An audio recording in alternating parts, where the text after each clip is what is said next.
চট্টগ্রামে শিক্ষার্থী ছাত্রলীগ সংঘর্ষ, রণক্ষেত্র ১৬ শহর। এদিকে শহীদুল্লাহ হলের সামনে ফের সংঘর্ষ, ১০ ককটেল বিস্ফোরণ। ট্রাম্পকে গুলি, সাজানো নাটক বলছেন ষড়যন্ত্রবাদীরা। জানাবো পরিস্থিতি কি সরকারের নিয়ন্ত্রণের বাইরে চলে যাচ্ছে। এবং সর্বশেষ জানাবো সংঘর্ষের মধ্যে নতুন কর্মসূচি ঘোষণা করলেন কোটা বিরোধীরা। শুনছিলেন সংবাদ শিরোনাম, এবারে বিস্তারিত। চট্টগ্রামে শিক্ষার্থী ছাত্রলীগ সংঘর্ষ, রণক্ষেত্রে ১৬ শহর।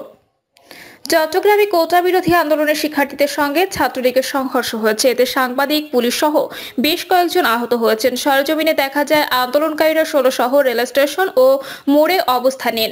অন্যদিকে ছাত্রলীগের নেতাকর্মীরা ২ নম্বর গেট ও মুরাদপুর এলাকায় অবস্থান নেন। এরপর বিকেল ৫টায় ছাত্রলীগের নেতাকর্মীরা স্লোগান দিতে দিতে ২ নম্বর গেট থেকে ১৬ শহরের দিকে আসেন। এরপর সংঘর্ষ শুরু হয়। এ সময় বেশ কয়েকবার বিকট শব্দ শোনা গেছে। এ সময় আন্দোলনকারীরা রেল লাইন থেকে পাথর নিয়ে নিক্ষেপ করতে থাকেন। তখন তাদের হাতে বাঁশ লাঠিও দেখা যায়। অন্যদিকে ছাত্রলীগের নেতাকর্মীদের হাতেও পাথর, বাঁশ, লাঠি দেখা যায়। এতে দীপ্ত টিভি চট্টগ্রাম বিভাগীয় করেসপন্ডেন্ট লতিফা রুনা পায়ে আঘাত পান। পুলিশের এক সদস্য রক্তাক্ত হয়েছেন। তাৎক্ষণিকভাবে তার পরিচয় পাওয়া যায়নি। আন্দোলনরত শিক্ষার্থীরা দাবি করেছেন তাদের শান্তিপূর্ণ আন্দোলনে ছাত্রলীগ হামলা চালিয়েছে। অন্যদিকে পুলিশকে নিরাপদ দূরত্বে অবস্থান করতে দেখা গেছে। জানতে চাইলে পাঁচলাইশ থানার ভারপ্রাপ্ত কর্মকর্তা সন্তোষ কুমার চাকমা বলেন, দুই পক্ষের মধ্যে ইটপাটকেল নিক্ষেপ হয়েছে। আমাদের কয়েকজন আহত হয়েছেন। আমরা পরিস্থিতি নিয়ন্ত্রণের চেষ্টা করছি।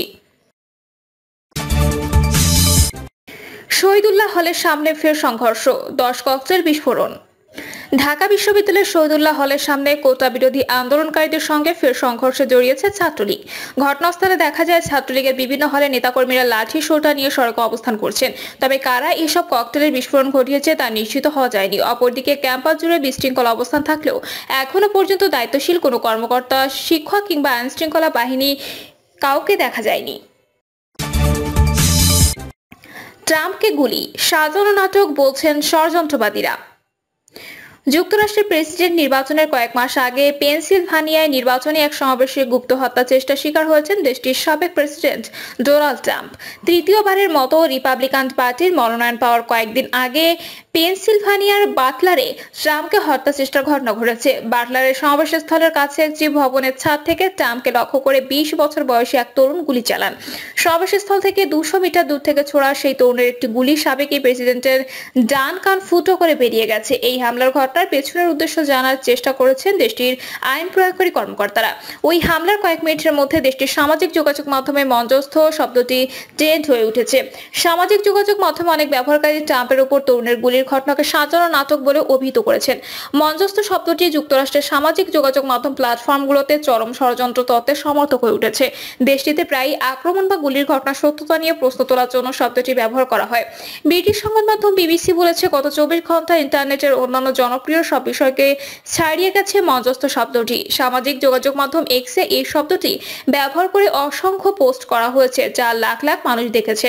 তবে এসব পোস্টের বেশিরভাগই অসমর্থিত গুজব, বিদ্বেষমূলক বক্তৃতা ও গালাগালিতে ভরা। অতীতে মার্কিন প্রেসিডেন্টদের হত্যা প্রচেষ্টাতেও বিভিন্ন ধরনের ষড়যন্ত্র তত্ত্ব ছড়ানোর নজির রয়েছে। এর সবচেয়ে সুপরিচিত উদাহরণ ১৯৬৩ সালে নভেম্বরে জন এফ কেনেডিকে হত্যার ঘটনা। যুক্তরাষ্ট্রে সে সময় ওই হত্যাকাণ্ড ঘিরে ভিত্তিহীন গুজব বেরিয়েছিল। এক্সের ট্রেন্ডে পরিণত হওয়া মঞ্চস্থ শব্দটি কেবল প্রতিশ্রুতিশীল রাজনৈতিক সমর্থক গোষ্ঠীর মাঝেই সীমিত ছিল না, বরং অন্যান্য ব্যবহারকারীদের টাইমলাইনে স্বয়ংক্রিয়ভাবে সুপারিশ করা হয়েছিল। কারণ বাটলারে আসলে কি ঘটেছে তা বোঝার চেষ্টা করেছিলেন তারা। এছাড়া ব্লু টিকধারী এক্স ব্যবহারকারীরা এই ষড়যন্ত্র তত্ত্ব নিয়ে বেশি পোস্ট করায় তা আরও বেশি গুরুত্ব পেয়েছে। ফলে মুহূর্তের মধ্যে ট্রেন্ডে পরিণত হয়েছে শব্দটি। বরাবরের মতো এসব ষড়যন্ত্র তত্ত্ব বৈধ প্রশ্ন ও বিভ্রান্তির মাধ্যমে শুরু হয়েছে। অনেকেই নিরাপত্তা ব্যর্থতাকে দায়ী করে এই ধরনের হামলার ঘটনা কিভাবে ঘটতে পারে সেটি নিয়ে প্রশ্ন তুলেছেন। আবার অনেকে প্রশ্ন করেছেন, হামলাকারী কিভাবে ছাদে উঠলো, কেন তাকে থামানো হলো না। এসব প্রশ্ন হামলার ঘটনার অবিশ্বাস্য জল্পনা এবং বিভ্রান্তির জন্ম দিয়েছে। এক্সে ১ মিলিয়নের বেশি বার দেখা হয়েছে এমন একটি পোস্টে বলা হয়েছে এটা একেবারে সাজানো। এতে আরো বলা হয়, ভিড়ের মাঝে কেউ দৌড়াচ্ছেন না কিংবা কাউকে আতঙ্কিত দেখাচ্ছে না। ব্যাপক ভিড়ের মাঝে কেউ প্রকৃত বন্দুকের শব্দ শুনতে পায়নি, আমি এটা বিশ্বাস করি না। আমি তাকে বিশ্বাস করি না। যে ব্যবহারকারীর অ্যাকাউন্ট থেকে এই পোস্টটি করা হয়েছে তিনি আয়ারল্যান্ডের দক্ষিণ পশ্চিম উপকূলের বাসিন্দা। তার ওই পোস্টের নিচে এক্সের পক্ষ থেকে একটি ট্যাগ জুড়িয়ে দেওয়া হয়েছে। এতে বলা হয়েছে, বাটলারের গুলির ঘটনাটি সত্য। সমাবেশের ভেতর ও বাইরে অন্যান্য ফুটেজে সেখানে উপস্থিত লোকজনের মাঝে আতঙ্ক ভয় উভয় পরিষ্কার হয়ে ওঠে। হামলার ঘটনার পরপরই সামাজিক যোগাযোগ মাধ্যমে আসা ছবি ষড়যন্ত্র তত্ত্বকে উড়িয়ে দেয়। বিশেষ করে মার্কিন বার্তা সংস্থা অ্যাসোসিয়েটেড প্রেসের ওয়াশিংটনে নিযুক্ত প্রধান আলোকচিত্রী ইভান বুকির তোলা ব্যাপকভাবে প্রশংসিত একটি ছবিতে হামলার ঘটনা পরিষ্কার হয়। ছবিতে দেখা যায় ডোনাল্ড ট্রাম্প মুষ্টিবদ্ধ হাত উঁচিয়ে আছেন। এ সময় তার মুখ ও কানে রক্তের দাগ এবং মঞ্চের পেছনে মার্কিন পতাকা দেখা যায়। পরিস্থিতি কি সরকারের নিয়ন্ত্রণের বাইরে চলে যাচ্ছে? গতকাল সংবাদ সম্মেলনে প্রধানমন্ত্রী রাজাকারদের বিরুদ্ধে সুনির্দিষ্ট কিছু বক্তব্য রেখেছেন। কোটা সংক্রান্ত বিষয়ক প্রশ্নের জবাবে প্রধানমন্ত্রী মুক্তিযোদ্ধাদের বিরুদ্ধে কটাক্ষ অবমাননার বিরুদ্ধে সোচ্চার কণ্ঠে কথা বলেন। আর তার জের ধরে শিবির নিয়ন্ত্রিত কোটা আন্দোলনকারীরা গতকাল রাতে একযোগে বিভিন্ন পাবলিক বিশ্ববিদ্যালয় ক্যাম্পাসে বিক্ষোভ শুরু করে। এই বিক্ষোভ আজও অব্যাহত রয়েছে এবং এই বিক্ষোভের সঙ্গে আজ ছাত্রলীগ এবং কোটা সংস্কার আন্দোলনকারীদের সহিংসতার খবরও পাওয়া গেছে।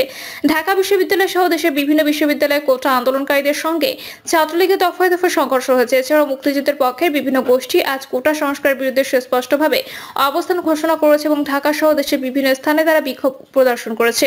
এর ফলে কোটা আন্দোলন একটি রাজনৈতিক আন্দোলনের দিকে রূপ পরিগ্রহ গ্রহণ করেছে। বিশেষ করে প্রধানমন্ত্রীকে আক্রমণ করে কোটা আন্দোলনকারীদের অবস্থান একটি নতুন প্রশ্নের জন্ম দিয়েছে। এর ফলে এই আন্দোলনকে রাষ্ট্রবিরোধী আন্দোলন হিসেবে এখন চিহ্নিত করা হচ্ছে। পররাষ্ট্রমন্ত্রী এবং আওয়ামী লীগের যুগ্ম সাধারণ সম্পাদক ডক্টর হাসান মাহমুদ কোটা আন্দোলনকে রাষ্ট্রবিরোধী আন্দোলন হিসেবে চিহ্নিত করেছেন। আইন শৃঙ্খলা রক্ষাকারী বাহিনী ও এখন কঠোর অবস্থান গ্রহণ করেছেন। তারা বলেছেন যে যতক্ষণ পর্যন্ত তারা শান্তিপূর্ণ পরিস্থিতিতে ছিল ততক্ষণ পর্যন্ত তাদের আন্দোলনে কোনো বাধা দেওয়া হয়নি। কিন্তু গত রাত থেকে কোটা আন্দোলনের নামে যা শুরু হয়েছে তা চরম ও বিশৃঙ্খল এবং হঠকারিতা। এর পেছনে রাজনৈতিক উদ্দেশ্য রয়েছে, কিন্তু প্রস্তুত দাঁড়িয়েছে অন্যত্র। এতদিন ধরে কোটা আন্দোলনের ব্যাপারে সরকার যে সহানুভূতি এবং নমনীয়তা প্রদর্শন করেছে তার ফলাফল কি অন্যরকম হতে যাচ্ছে? এটি কি এখন সরকারের নিয়ন্ত্রণের বাইরে চলে যাচ্ছে? কারণ ইতিমধ্যে শিবিরের নেটওয়ার্কের মাধ্যমে এবং বিএনপির অর্থপুষ্ট হয়ে কোটা সংস্কার আন্দোলন সারা দেশে একটি সক্রিয় শক্ত নেটওয়ার্ক তৈরি করেছে। আর এই নেটওয়ার্কের ফলে কোটা আন্দোলনকারীদের আন্দোলন ক্রমশ বেগবান হচ্ছে। সাধারণ শিক্ষার্থীদেরকে কতগুলো ভুল তথ্য এবং ভুল উপাত্ত দিয়ে প্রকারান্তরে মুক্তিযুদ্ধের বিরুদ্ধে একটি সুস্পষ্ট অবস্থান তৈরি করতে প্রলুব্ধ করা হচ্ছে। এর ফলে সাধারণ শিক্ষার্থীদের মধ্যে মুক্তিযুদ্ধ এবং কোটা সম্পর্কে এক ধরনের ইতিবাচক নেতিবাচক অবস্থান তৈরি হয়েছে। কোটা আন্দোলন সম্পর্কে মানুষের মধ্যে নানা রকম ভ্রান্ত এবং বিভ্রান্তিকর ধারণা সৃষ্টি হচ্ছে। এমনিতে দ্রব্যমূল্যের ঊর্ধ্বগতি এবং অর্থনৈতিক পরিস্থিতি নাজুক অবস্থায় আছে। সারা ঢাকা শহরে তীব্র গ্যাসের সংকট, অর্থ পাচার, দুর্নীতি নিয়ে মানুষের মধ্যে এক ধরনের অস্বস্তি বিরাজ করছে। এর মধ্যে শিক্ষার্থীদের এই আন্দোলনকে সরকার বিরোধী আন্দোলন বা সরকারকে চাপে ফেলার আন্দোলনে পর্যবসিত করার চিন্তা করছে। এখন যখন সারা দেশে কোটা আন্দোলনের একটি সংঘবদ্ধ অবস্থান তৈরি হয়েছে এবং দেশব্যাপী কোটা আন্দোলন নিয়ে একটি ভিন্ন পরিস্থিতি তৈরি করা হয়েছে, সেই পরিস্থিতিতে কোটা আন্দোলনের আড়ালে রাজনৈতিক যে শক্তি যোগানো সেটির ফলশ্রুতিতে কোটা আন্দোলন সরকার পতনের আন্দোলনের দিকে রূপ পরিগ্রহ করে কিনা সেটি যেমন দেখার বিষয়। এর ফলে সরকারের জন্য বাড়তি কোনো চাপ সৃষ্টি হয় কিনা সেটি নিয়েও নানা রকম আলাপ আলোচনা হচ্ছে। সংঘর্ষের মধ্যে নতুন কর্মসূচি ঘোষণা করলেন কোটা বিরোধীরা। ঢাকা বিশ্ববিদ্যালয় সহ দেশের বিভিন্ন বিশ্ববিদ্যালয়ের সংঘর্ষ ও হামলার মধ্যে নতুন কর্মসূচি ঘোষণা করেছে কোটা বিরোধীরা। রাত 9:30টায় সংবাদ সম্মেলন করে কর্মসূচি ঘোষণা করেন বৈষম্য বিরোধী ছাত্র আন্দোলনের সমন্বয় করা। তারা জানান, হামলা ও প্রধানমন্ত্রীর বক্তব্য প্রত্যাহার ও এক দফা দাবিতে আগামীকাল সারা দেশে বিকাল 3টায় বিক্ষোভ মিছিল ও সমাবেশ অনুষ্ঠিত হবে। পরবর্তীতে সারা দেশে অবরোধ কর্মসূচি ঘোষণা করা হবে। সমন্বয়ক নাহিদ ইসলাম বলেন, আজকে পরিকল্পিতভাবে বহিরাগত এনে আমাদের উপর হামলা চালানো হয়েছে। আমাদের বিশ্ববিদ্যালয়ের পোস্টার থাকতে বহিরাগতরা কিভাবে হামলা করে? সরকার সহিংসভাবে এই আন্দোলনকে দমন করতে চাইছে। এ সময় তিনি প্রধানমন্ত্রীর বক্তব্যের তীব্র নিন্দা জানিয়ে সারা দেশের মানুষকে রাজপথে নামার আহ্বান জানান। প্রিয় দর্শক, এই ছিল এখনকার সর্বশেষ সংবাদ। আপডেট সব সংবাদ পেতে চ্যানেলটি সাবস্ক্রাইব করে বেল আইকনটি ক্লিক করে রাখুন।